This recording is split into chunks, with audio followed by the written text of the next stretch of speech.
Salmo 2, ou o segundo salmo da Bíblia, ele vai nos mostrar algo muito interessante, que é a responsabilidade humana sob os decretos do Senhor. Ou seja, Deus decreta, Deus é Senhor, mas o homem é responsável pelos seus atos. É o que diz o segundo livro da Bíblia, que começa com uma forte ironia. Quem prestou atenção na leitura do texto vai ver que há uma ironia da parte do autor. E o autor no Salmo 2, ele não se identifica, mas nós sabemos que é Davi. Por que sabemos que é Davi? Porque em Atos, no capítulo 4, no verso 25, 26 em diante, ele vai dizer isso, que o Espírito Santo falou por boca de Davi. E mais, Atos também, Atos 2, verso 29 e 30, também vai indicar que esse salmo foi escrito por Davi, porque ele tem uma outra referência também a Jesus Cristo. Alguns o interpretam, esse salmo, mirando o estabelecimento do trono de Davi, apesar da oposição dos inimigos.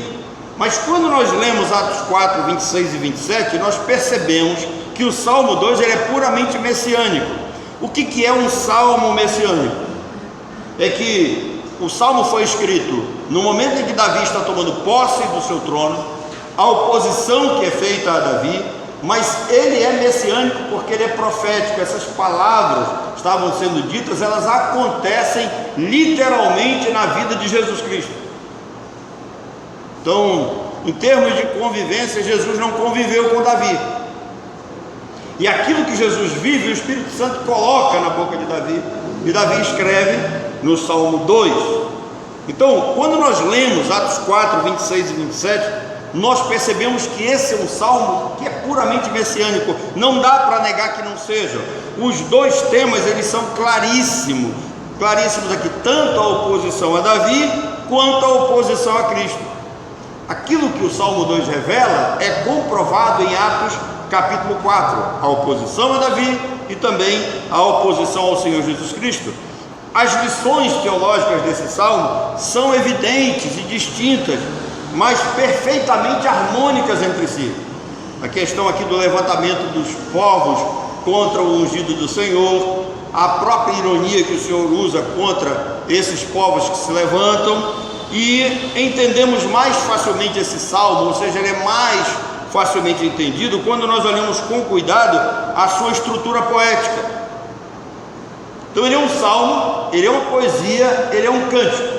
E quando nós olhamos a estrutura poética, é muito fácil de entender os temas que estão nele. Primeiro, se você olhar do verso 1 ao do verso 3, então Salmo 2, dos versos 1 aos versos 3, esse salmo apresenta as nações furiosas, a fúria das nações contra o ungido do Senhor. Dos versos 4 ao verso 6, nós vamos ver que o soberano Senhor, o verdadeiro rei do universo, zomba deles. Enquanto eles se levantam, enquanto eles planejam, enquanto eles tramam, Deus zomba deles. O texto é claro, ri-se deles, Então, dos versos 1 aos versos 3, a fúria das nações. Do verso 4 ao verso 6, o soberano Senhor zombando deles. E dos versos 7 aos versos 9, tem uma coisa interessante aí. O Filho, ele revela e declara que é um decreto. Ou seja, o Senhor Jesus Cristo revela por boca de Davi que há um decreto de Deus. E que decreto é esse? É que Jesus é estabelecido como mediador entre Deus e os homens. Hoje, várias religiões do mundo tentam colocar uma série de mediadores entre Deus e os homens, mas a Bíblia é clara. É o apóstolo Paulo quem nos dá conta, da qual ele diz que só há um mediador entre Deus e os homens, que é Jesus Cristo, homem. Ou seja, toda e qualquer intenção humana de chegar até Deus tem que passar por Jesus Cristo, tem que passar por Jesus, senão não chega. Então, o que diz os versos de 7 a 9? Há um decreto estabelecido antes da fundação do mundo, antes dos tempos eternos, antes da criação de todas as coisas, e Jesus é colocado como mediador. A quarta e última parte desse salmo, que é dos versos 10 aos versos 12, são os dois últimos versículos, vai mostrar que Deus faz advertências muito duras contra esses reis, contra esses líderes que estão se levantando contra o Senhor Jesus Cristo. Então a estrutura poética do Salmo mostra isso para nós. Agora, nós temos um Salmo então que ele está totalmente voltado para o Messias. As referências proféticas à pessoa de Jesus são muito claras, evidentes, impossível negá-las. Esse Salmo vai falar da sua vida, vai falar da sua morte, vai falar da perseguição, fala da sua ressurreição e fala do reino futuro que Jesus vai estabelecer nesse mundo. O Salmo 2 também destaca a soberania do Messias sobre aqueles que se opõem contra ele. Às vezes, irmãos, nós achamos que esse mundo está fora da rota, que as coisas estão acontecendo fora do controle de Deus, que parece que Deus perdeu o controle de tudo, mas não, tudo está saindo do mesmo jeitinho que Deus programou, que Deus projetou. O Senhor continua soberano sobre tudo e sobre todos, e nada foge ao seu controle. Os primeiros versos mostram uma rebelião natural. Essa rebelião é resultado de um coração pervertido, pecaminoso, endurecido. Quando a Bíblia faz referência de que Deus é quem tira o coração de pedra e coloca um coração de carne, como é que nós vamos entender isso? Essa expressão ela é mais claramente ensinada para nós lá em Êxodo, no capítulo 7, quando Deus chama Moisés e manda Moisés ir até o Egito, e diz que Moisés retiraria o povo de Israel, que estaria preso no Egito, e Deus diz assim para Moisés: eu endurecerei o coração de Faraó. Por que ele usa essa expressão, endurecer o coração? Os egípcios estavam acostumados, é uma expressão que eles entenderiam claramente, os egípcios estavam acostumados com aquele embalsamamento.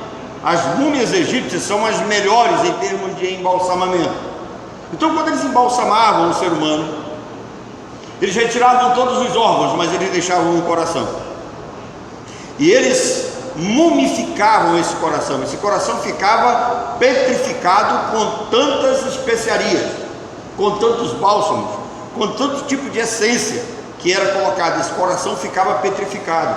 Então, quando Deus diz assim: eu vou endurecer o coração deles. Quando nós lembramos, quando nós olhamos para cá e vemos o que é um coração de pedra, é um coração mumificado, um coração endurecido. Isso é resultado de um ser humano morto em seus delitos e seus pecados, sem a capacidade de por si só sair da situação onde ele está.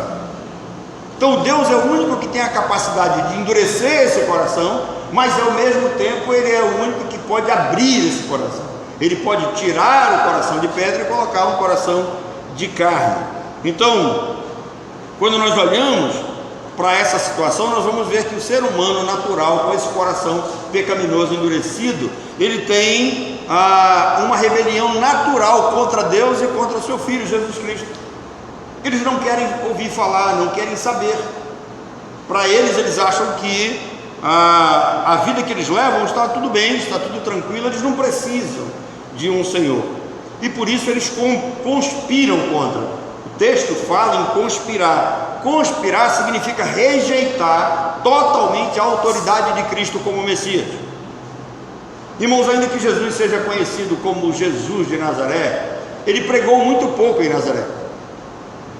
E a última vez em que ele esteve lá, ele entra na sinagoga, ele pede um livro da mão do rabino responsável, ele abre o livro de Isaías, capítulo 61, e ele diz: o Espírito de Deus está sobre mim, porque me ungiu a pregar sobre os quebrantados de coração, a pôr em liberdade aos cativos, a pregoar o ano aceitável do Senhor. Ele está falando do Messias. E quando ele termina, ele olha para aqueles homens que estavam na sinagoga e ele diz: olha, hoje se cumpriu essa palavra, essa profecia diante de vocês. O que ele estava dizendo? Eu sou o Messias referido por Isaías. E quando ele faz essa afirmação, os homens que estavam na sinagoga assistindo se enfureceram, se revoltaram, tomaram ele pelo braço, tentaram jogá-lo de um despenhadeiro abaixo para apedrejá-lo. E aí o texto original diz que, interpretado pelos sábios do Talmud, eles dizem que Jesus não era aquela figura patética, magrela, representada pela Igreja Católica, não.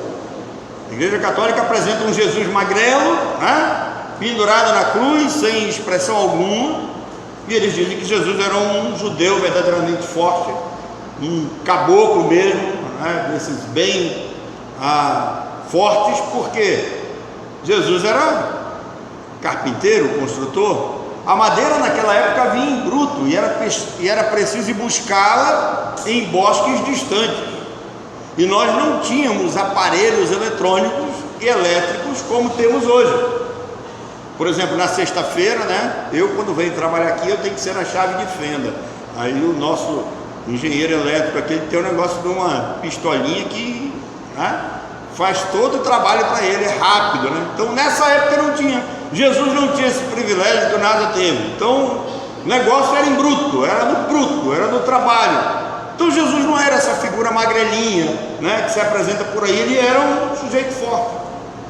E os rabinos dizem que Jesus rasgou a multidão no meio e não teve ninguém que teve coragem de encostar um dedo nele. E por quê? Porque não foi chegado a hora. No momento que é chegada a hora, ele mesmo se entrega. E quando Pedro quer reagir, ele diz: Pedro, se eu quisesse, eu teria como reagir, teria legiões de anjos ao meu redor, mas eu não quero isso. Tá?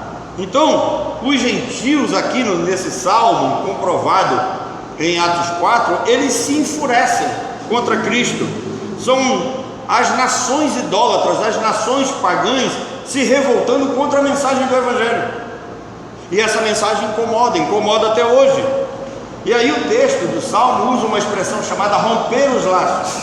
Romper os laços é uma atitude de quem não reconhece que é pecador e que seu pecado é algo grave e a necessidade de perdão. Esses homens, eles não sentem necessidade de perdão, enquanto que nós, os verdadeiros crentes, quando nós falhamos, quando nós erramos, quando nós pecamos, nós somos constrangidos.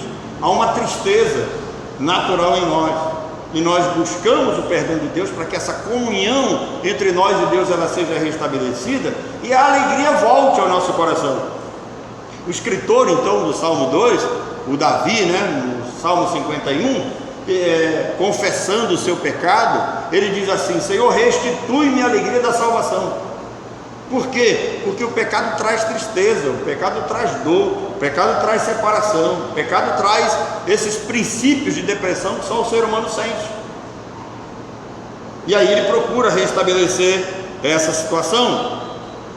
Quando nós olhamos também mais atentamente esses versos que estão em Atos no capítulo 4, onde os reis se levantam contra a Jesus e contra a pessoa de Cristo como ungido de Deus, esse mediador, eles estão dizendo que para Jesus, para eles não é absolutamente nada, eles não necessitam dele.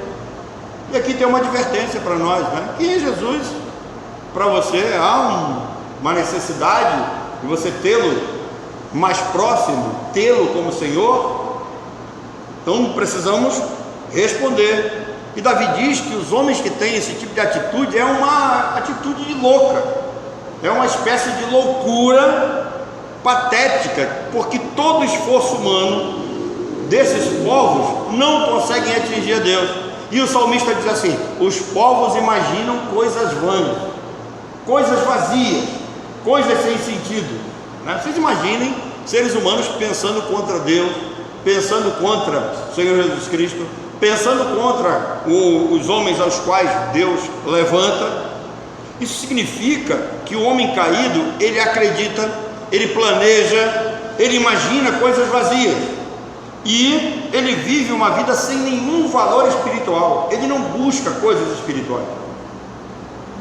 Estão completamente presos a esse mundo, são profundamente materialistas e eles não querem saber de Deus, nem deixar que as coisas de Deus sejam pregadas. Irmãos, observem a luta do nosso presidente, observe a luta que esse homem trava contra esses projetos vazios da esquerda, que ironizam.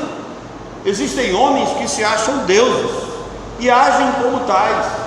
Eles não se preocupam se existe autoridade sobre eles, né? Vocês que acompanham aí o dia a dia do nosso país, o senhor Alexandre de Moraes, ele acha que não tem ninguém sobre ele. Ele faz o que bem entende, ele desrespeita as instituições, ele não respeita o presidente, e a cada dia que passa nós olhamos que esses grupos chamados de esquerda, eles atacam a cada dia a liberdade de expressão, atacam a família, tentam de todas as formas destruir a nossa família. Ora eles atacam a igreja, ora eles atacam a moral, e ora eles atacam os bons costumes, porque para esse tipo de gente com o coração petrificado, quanto maior desordem na sociedade, melhor para eles.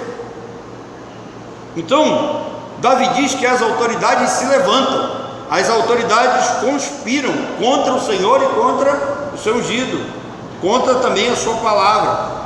Tais autoridades veem os mandamentos, a ética e os preceitos de Deus como um jugo pesado sobre eles. Irmãos, o jugo de Deus não é pesado, o jugo de Cristo não é pesado sobre nós. Pelo contrário, um dia eu estava discutindo com um rapaz sobre poder ou não poder fumar. Nós estávamos discutindo no bom sentido, nós estávamos conversando. E aí eles dizem: olha, vocês crentes não fumam, vocês não sabem o prazer que há no fumo, né? A Bíblia proíbe. Eu falei: não, a Bíblia não proíbe ninguém fumar. Tanto é que o texto que mais se usa contra o cigarro é um texto que está em Isaías, que diz: por que gastais o dinheiro naquilo que não é pão? Tá? Mas a Bíblia também nos adverte com relação a cuidar do nosso corpo, que é templo do Espírito Santo. E Paulo diz: olha, não destruam a obra de Deus, não destruam o templo do Espírito Santo. E o cigarro é o responsável, talvez, pelo maior número de câncer de pulmão no mundo. Então, ainda que não tenha uma advertência direta, não há uma proibição, mas a Bíblia chama atenção para o fato de que isso é extremamente prejudicial. Deus não precisa nos proibir para que não venhamos a fazer aquilo que é errado. Deus não precisa proibir para que venhamos a tomar consciência do que é certo e do que é errado. Não é necessário ter uma proibição. O bom senso nos leva a isso. O Espírito Santo nos leva a entender essas coisas. Então os mandamentos de Deus não são pesados.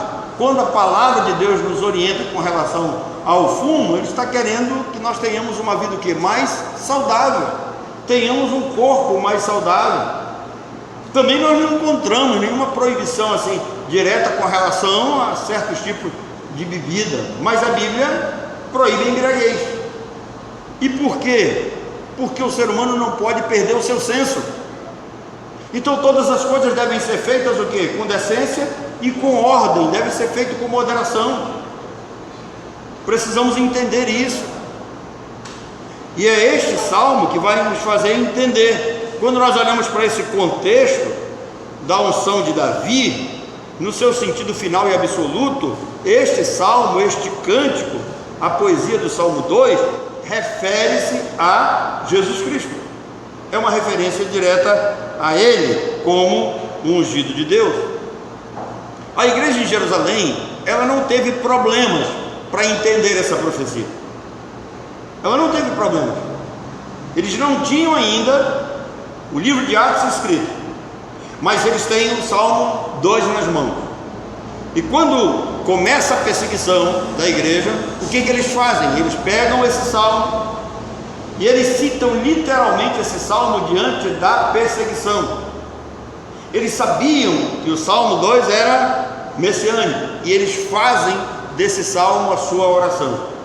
Eles estão sendo perseguidos e eles estão reunidos no templo, e reunidos no templo, eles vendo que lá fora o povo de Deus estava sendo atacado, o nome de Deus estava sendo ultrajado, o povo estava sendo proibido de se reunir, de pregar o evangelho.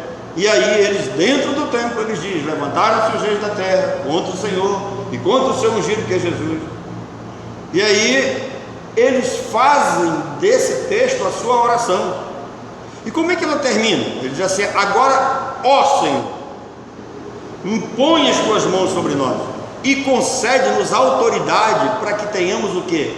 A intrepidez. O que é intrepidez? É coragem, é falta de medo, para que tenhamos a intrepidez de anunciar o teu evangelho, de anunciar o Senhor. Então a igreja em Jerusalém entendeu a profecia e fez do Salmo 2, em meio à perseguição, a sua oração, era a oração base deles.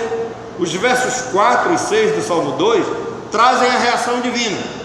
Então os homens planejam, se levantam contra o Senhor, e qual é a reação divina? Deus está lá em cima, do seu trono, e aí Deus zomba deles, Deus zomba dos seus inimigos, Deus os despreza, e Deus derrama sobre eles a sua ira, levando-os à confusão. Preste atenção que vocês não vão esperar muito tempo não, até as eleições vocês vão ver a confusão que esses partidos de esquerda vão fazer entre eles mesmos, porque eles não têm princípios morais, e quando você não tem princípios éticos, morais e espirituais, a vida se torna uma confusão, porque tudo aquilo que é ilegal e ilícito se torna normal, se torna natural. E por que a igreja é alvo de ódio? Porque a igreja ela é usada por Deus para restringir esse tipo de pecado no mundo. Nós temos uma palavra para ser pregada nesse mundo, nós temos uma maneira de agir, nós temos uma resposta para dar. Então, ainda que eles ataquem as instituições, nós contra-atacamos com a palavra de Deus. Mas a palavra de Deus diz isso, e nós não devemos seguir esse tipo de pensamento. Enquanto eles planejam coisas vãs, coisas vazias, enquanto eles atacam a Deus, Deus sentado no trono do universo, calmo, sereno e tranquilo, zomba deles, numa clara expressão de quê? De onipotência. Porque se Deus quiser, ou cai fogo do céu, ou vem água de algum lugar, e Ele destrói a quem Ele quer.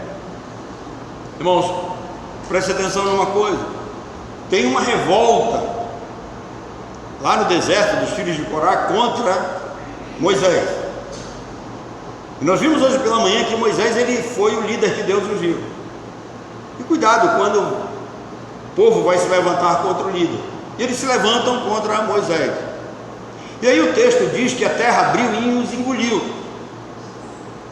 Aí alguns comentaristas desinformados, eles dizem que houve um terremoto. Não houve.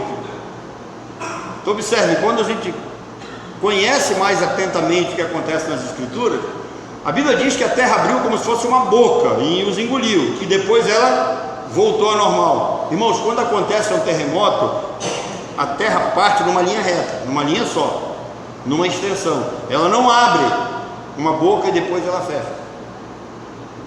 Então eles se levantam contra Moisés, se levantam contra a liderança do Senhor, e a terra se abre. Não houve um terremoto, literalmente a terra abriu e os engoliu. Então, ainda que o ser humano planeje, ainda que o ser humano pense que é alguma coisa, Deus zomba dele. No seu poder, Deus destrói ao momento em que Ele quer. Deus ele é o soberano do universo, Ele não tem que temer. Que mal poderá causar-lhe o homem fazer alguma coisa? Jó disse: Senhor, eu sei que bem que tu tudo podes, tu podes todas as coisas, nenhum dos teus planos ou dos teus projetos podem ser frustrados ou impedidos. Ou seja, quem é que vai impedir o ser humano, né, de agir contra Deus? O próprio Deus. E quem é que vai impedir Deus de agir contra o ser humano? Ninguém. Então tem uma coisa interessante: pecando o homem, né, diz, pecando o homem contra Deus, tem um mediador para ajudar, mas sem esse mediador ele está perdido. Ele precisa de um advogado, e sem esse advogado não tem como. O texto prossegue e no verso diz assim: Tu és meu filho, eu hoje te gerei. Isso está lá em Atos capítulo 2, por isso que esse salmo é messiânico. Observem que o texto faz uma referência à Trindade. O Pai está falando do Filho, uma referência clara à Trindade. O Pai tem planos para esse Filho, e o Salmo refere-se a um período que vai antes da encarnação de Jesus, até o período em que Ele foi morto e ressuscitado dentre os mortos, e exaltado sobre todas as coisas como soberano em Sião. Uma expressão que é usada para Davi acontece literalmente na pessoa do Senhor Jesus Cristo.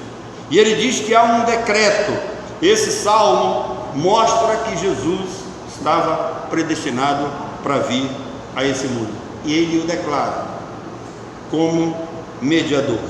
Tu és meu filho, eu hoje te gerei, nascido de mulher, pela energia criativa do Espírito Santo? Não, pelo poder criador do Espírito Santo. Energia é muito pouco, o poder de Deus é bem superior. Ao Espírito pertence o poder de regenerar esse ser humano, fazer o ser humano nascer de novo, para que nós possamos sentir que fomos, ou perceber que fomos resgatados da nossa vida fútil que levávamos, do nosso pecado. O propósito divino sempre foi resgatar os eleitos pelo sangue de seu Filho e santificá-los pelo poder do Espírito. O método de salvação é esse, não tem outro método. Qual é o método de salvação? Ele vai regenerar pelo Espírito, mas o perdão dos nossos pecados vem mediante o derramamento do sangue de Jesus. E aí Jesus diz: a minha ressurreição provará que a reconciliação foi aceita. Ou seja, isso é algo interessante, porque Jesus morre, ressuscita, e quando ele é assunto aos céus, ele é recebido na glória. E quando ele é recebido na glória, isso prova que aquele tipo de sacrifício que ele fez por nós, a obra de redenção foi completa e não precisa mais nada. Irmãos, às vezes nós encontramos ainda pessoas com aquelas ideias assim: eu vou fazer um voto, Deus não precisa do seu voto, acabou. Essa ideia de voto, isso é coisa do passado. Outros ficam pagando promessa, vou dar uma promessa aqui, não, uma promessa e fica pagando promessa. Outros ficam colocando, outros passam o dia sem comer, né? Não estou fazendo um jejum. Um dia eu estava aqui, fui convidar uma irmã para tomar café conosco, ela estava visitando a igreja, e eu a convidei: irmã, vamos tomar café, e insisti: não, vamos tomar, coma pelo menos uma frutinha. Ela disse: pastor, não posso, que eu estou em jejum. Falei: tá certo. Acabou o jejum dela, né? Porque Jesus disse que não precisa dizer para ninguém, né? Tem que esconder, né, o rosto, tem que passar um óleo, pintar o cabelo, né? Passar um perfuminho para ficar cheiroso. Aí tem gente que jejua e fica com aquela cara de quase morto, né? Isso aí não faz sentido. Irmãos, misericórdia quero, sacrifício não. Acabou essa fase. O sacrifício de Cristo foi suficiente. É pela graça, por meio da fé, basta crer nele. Eu não preciso estar fazendo essas coisas, pagando promessa, carregando tijolo na cabeça, puxando corda para cá, sabe? Subindo as escadas de alguns lugares de joelho, sangrando o joelho, fazendo algum tipo de martírio no meu corpo. Eu não preciso mais disso. Tudo isso é coisa do passado, acabou. Tá? Jesus faz um sacrifício perfeito, único, é aceito diante de Deus porque ele é recebido na glória. E aí o Novo Testamento não exige nada disso de nenhum de nós. Você não vê nenhum dos apóstolos, nenhum dos irmãos da igreja neotestamentária aqui do Novo Testamento fazendo qualquer tipo, né, de penitência. Não existe isso. E a declaração ela é simples e óbvia no Salmo 2, nos versos de 7 a 9, né, que não se refere apenas à unção de Davi como rei, mas estava se falando de um sacrifício que Cristo faria por nós de uma vez por todas. Eu quero concluir, queridos, chamando a atenção para os irmãos de que o Salmo termina mostrando a responsabilidade humana diante de Deus. Ele diz assim: agora pois, ó reis, sede prudentes, quer dizer, sejam inteligentes, usem a massa encefálica de vocês, pensem, deixai-vos advertir, quer dizer, preste atenção, vou dar uma advertência, aceitem isso, juízes da terra, servi ao Senhor com temor e alegrai-vos nele com tremor. O temor foi uma das coisas deixadas de lado pelo homem moderno. Os homens não temem mais a Deus. Nós deveríamos pensar nisso.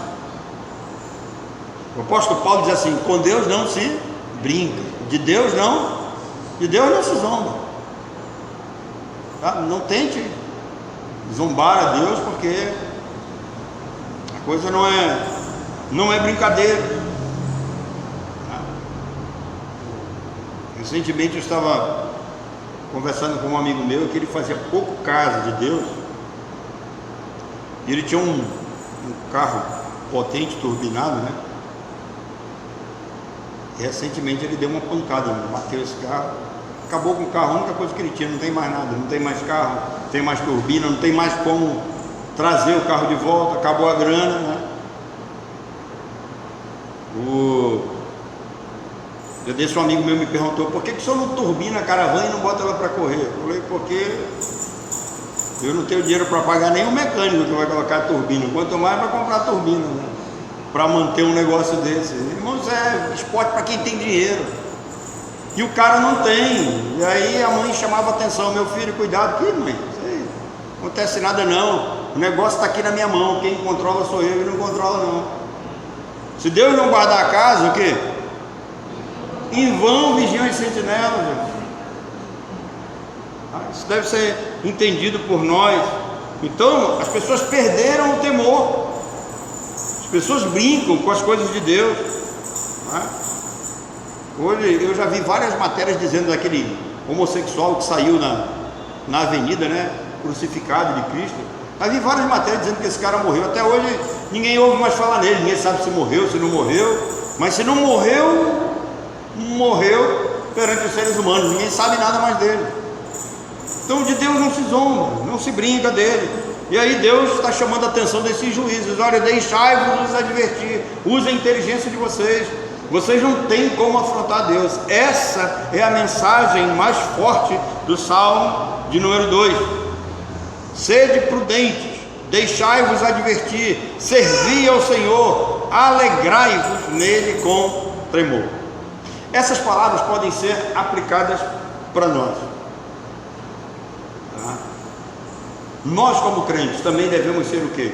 Prudentes. Nós temos que ser prudentes.